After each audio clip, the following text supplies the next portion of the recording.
कौन सी वाली ACL surgery अच्छी है, स्क्रू वाली या बटन वाली या बायो स्क्रू वाली या टाइटेनियम बटन वाली, ऑल इनसाइड टाइप या फिर फाइबर टाइप इंटरनल ब्रेस?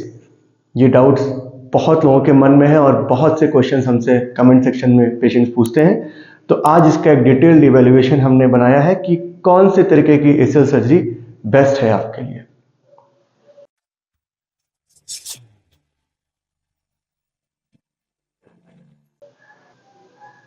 नमस्कार दोस्तों, मैं हूं डॉक्टर नीरज श्रीवास्तव। मैं एक आर्थ्रोस्कोपी और स्पोर्ट्स इंजरी सर्जन हूं और स्कोपी क्लिनिक वाराणसी का डायरेक्टर हूं और वहां प्रैक्टिस करता हूं।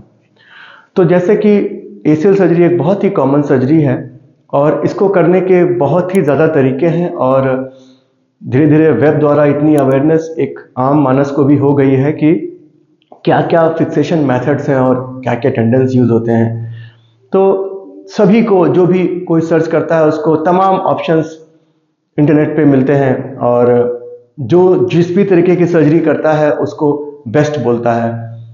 जो बायो स्क्रू करता है उसको बोलता है कि ये बायो स्क्रू है, इसमें सब कुछ गल जाएगा और ये बेस्ट सर्जरी है। जो टाइटेनियम स्क्रूज करता है वो बोलता है कि बायो स्क्रू से रिएक्शंस होते हैं तो ये बेहतर है टाइटेनियम स्क्रू।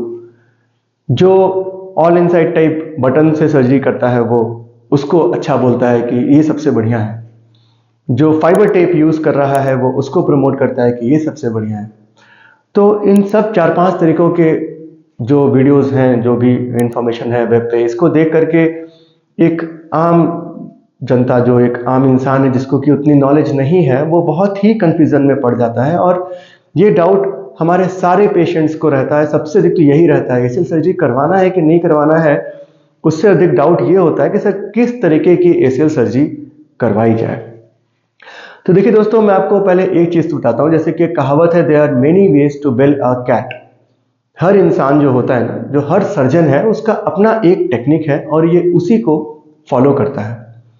अगर आप लिटरेचर देखेंगे, जो हमारा लिटरेचर है, जो है ना, अगर आप लिटरेचर जो कि सारी स्टडीज नेशनल इंटरनेशनल लेवल्स पे हुई हैं, तो उनमें यही समझ में आता है कि आप किसी भी तरीके से जो फिक्स कर रहे हैं ना, चाहे आप स्क्रू डालते हैं टाइटेनियम, चाहे आप बायो स्क्रू डालते हैं, चाहे आप उसमें ऑल इनसाइड टाइप बटन्स डाल के करते हैं, जो आपका फाइनल रिजल्ट है उसमें कोई फर्क नहीं पड़ता है।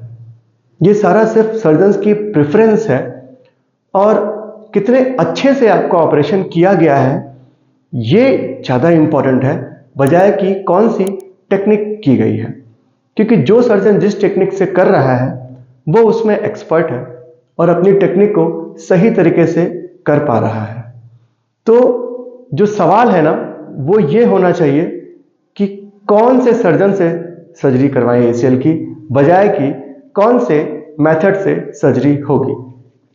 क्योंकि मैं ऐसे बहुत से टॉप मोस्ट सर्जन जो वर्ल्ड के उनको जानता हूं, जो कि सिर्फ टाइटेनियम का ही स्क्रू यूज करते हैं और उसी को यूज करते आ रहे हैं। उनके पेशेंट्स इंटरनेशनल मेडलिस्ट हैं, इंटरनेशनल स्पोर्ट्समैन, कोई भी दिक्कत नहीं है। मैं ऐसे बहुत से पेशेंट को जानता हूं जो कि मेडल से कराए और बिल्कुल ठीक है, कोई दिक्कत नहीं है। और बजाय उसके कोई बहुत ही एडवांस टेक्निक करके प्रमोट करने वाला आदमी जिसको कि सर्जरी स्किल्स में प्रॉब्लम है और उतना एक्सपीरियंस नहीं है, तो पेशेंट को बेस्ट इम्प्लांट और बेस्ट टेक्निक के बाद भी रिजल्ट्स नहीं है।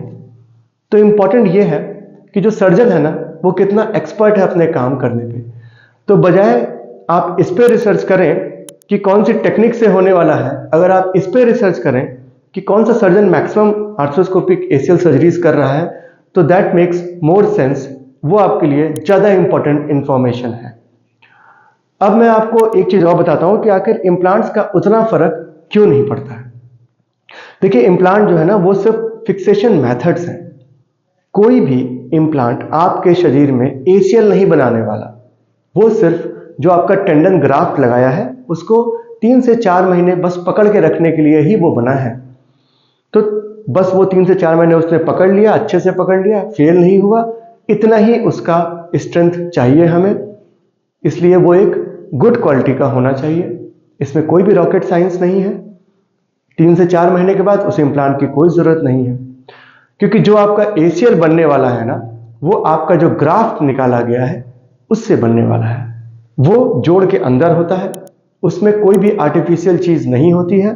वो आपके ही शरीर से निकला हुआ टेंडन है जो कि लिगामेंटाइजेशन प्रोसेस में जा करके आगे एसीएल लिगामेंट बनेगा। तो ग्राफ्ट से लिगामेंट बनता है, वो जोड़ के अंदर का जो एरिया है एसीएल का, सिर्फ वो फीमर में और टीबिया में ड्रिल करके उसको किस मेथड से फिक्स किया गया है उससे कोई बहुत ज़्यादा फर्क नहीं पड़ता। इंपॉर्टेंट सिर्फ ये है कि आपका जो ग्राफ्ट है वो कितने अच्छी टेक्निक से किया गया है, उसको करने में कोई गलती तो नहीं हुई है, एकदम परफेक्ट एनाटॉमिकल जो उसकी पोजीशन थी जहां पर ओरिजिनल एसीएल आपका था उसी जगह पर ड्रिल करके बनाया गया है कि नहीं, ये सबसे इंपॉर्टेंट है। सेकंड मोस्ट इंपॉर्टेंट ये है कि जो आपका ग्राफ्ट पड़ रहा है उसकी स्ट्रेंथ कितनी है, मतलब कि उसकी थिकनेस कितनी है, कितना मोटा है वो ग्राफ्ट। इसीलिए हम हमेशा पुराने वीडियोस में भी बताए हैं कि जो आपका ग्राफ्ट थिकनेस है ये कम से कम 8 से ऊपर होना चाहिए। 8 से नीचे तो ये वीक है, ये टूट सकता है, ये जुड़ जाने के बाद भी टूट सकता है। तो प्रेफरेबली 9 और कम से कम 8, इससे पतला है तो वो अच्छा एसीएल नहीं है, किसी भी टेक्निक से फिक्स किया गया हो। अब जो हम बोलते हैं कि जो टेंडन्स निकालते हैं हम लोग हैमस्ट्रिंग के सेमी टेंडिनोसिस और ग्रेसिलिस, हम बोलते हैं कि एक टेंडन निकालो जिससे कि आपका मोटा ग्राफ्ट बने, वो इंपॉर्टेंट है क्योंकि आपके ग्राफ्ट की मोटाई उससे बढ़ रही है। तो अगर आपका जो फिक्सेशन है वो बायो स्क्रू या मेटल स्क्रू से भी है और आपका जो टेंडन है वो 9 मिलीमीटर का है और ग्रेसिलिस को छोड़ा गया है, केवल सेमी टेंडिनोसिस मसल ही ली गई है टेंडन, तो ये इक्विवेलेंट टू ऑल इनसाइड है आफ्टर योर सर्जरी, क्योंकि आपका जो टेंडन आपके अंदर जो बना है, जो ग्राफ्ट बना है ना, वो 9 मिलीमीटर का है। तो नहीं फर्क पड़ता कि वो बायो स्क्रू से है या फिर मेटल स्क्रू से है या फिर बटन से है। बटन को हम लोग बटन से करते हैं स्कोपी क्लिनिक में। हम बटन को प्रमोट क्यों करते हैं? क्योंकि बटन से हम श्योर हैं कि हर बार हमारा ग्राफ्ट मोटा होगा और केवल सेमी टेंडिनोसिस ही निकालना पड़ेगा। तो आपके शरीर से जो आपकी बायोलॉजी है ना उसको कम से कम छेड़ा और सिर्फ एक टेंडन निकाला, ये एक एडवांटेज है। किससे फिक्स किया? Not an advantage. अगर कोई भी सर्जन केवल सेमी टेंडिनोसिस को लेकर के ही मोटा ग्राफ्ट बना के उसको बायोस्क्रू से फिक्स कर रहा है और मैंने उसको ऑल इनसाइड टेक्निक से फिक्स किया है, इक्वल रिजल्ट्स हैं, कुछ फर्क नहीं पड़ता। कोई अगर मेटल स्क्रू डालता है, इक्वल रिजल्ट्स हैं, कुछ फर्क नहीं पड़ता। इंपॉर्टेंट क्या है कि आपका जो अंदर का जो आपका एसीएल है वो कितना स्ट्रांग बन रहा है, क्योंकि वही जुड़ने वाला है। इसीलिए बायोस्क्रू कॉन्सेप्ट ही है कि 4 महीने बाद गलना शुरू हो गया, गल के खत्म हो गया 2 साल में। अगर इतना ही इंपॉर्टेंट होता तो गलने वाले इंप्लांट्स क्यों बनते? अगर इतना ही इंपॉर्टेंट होता कि हाँ बहुत मजबूत इंप्लांट डालना है। और जितने भी स्टैंडर्ड इंप्लांट्स हैं मार्केट में जो कि इंडियन एफडीए अप्रूव्ड है या फिर यूएस एफडीए अप्रूव्ड है, वो तभी अप्रूव्ड है जब उनको पता है कि हाँ इसकी स्ट्रेंथ अच्छी है।